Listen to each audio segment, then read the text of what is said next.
सर्वांना. तर मी बनवणार आहे गुलाबजामुन.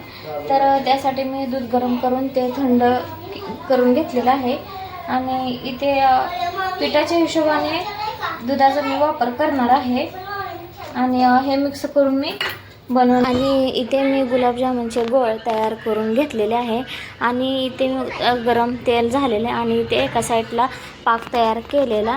तर आमचा अचानक गॅस संपलेला, त्यामुळे मी चूल पेटवून गुलाबजामुन बाहेरच तळलेलं आणि बघू शकता किती छान असा कलर आणि खूप छान असं गुलाबजामुन झाले माझे. आणि त्याच तेलामध्ये म्हणलं आता थोडंसं पापड भाजावं, कारण देवराच्या पप्पाने दुकानातून लगेच मला आणून दिले ते पापड आणि इथे मी आता पापड तळत आहे.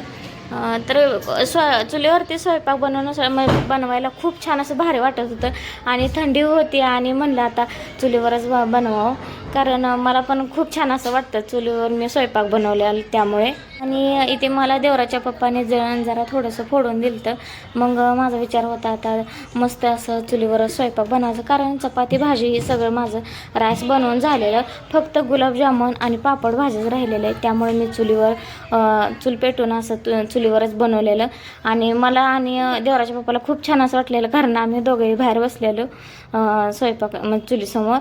आणि इथे माझं झालं होतं सगळं पापड वगैरे तळून गुलाबजामुन आणि खूप असं थंडी पण होती आणि खूप असं म्हणजे चुलीसमोर बसलेलं त्यामुळे गरम पण लागत होतं. पण खूप असं मला एवढं असं भारी वाटलेलं, कारण मी गावाकडे होते तेव्हाच मी चुलीवर स्वयंपाक बनवते, पण मी काल पहिल्यांदाच स्वयंपाक चुलीवर बनवलं, त्यामुळे मला खूप म्हणजे खूप छान वाटलेलं.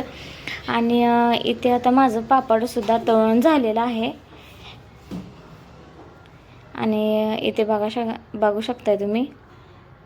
तर इथे पूर्णपणे असं माझा पाक बनवून झाला नव्हता, त्यामुळे मी डबल एकदा चुलीवरती ठेवलेला पाक म्हणजे तयार होण्यासाठी, कारण गुलाबजामुन हे माझे पूर्णपणे असे छान झालेले.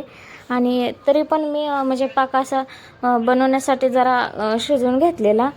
आणि इथे बघू शकताय पाक हे किती छान झालेला आहे आणि माझे गुलाबजामुन हे किती छान आहेत.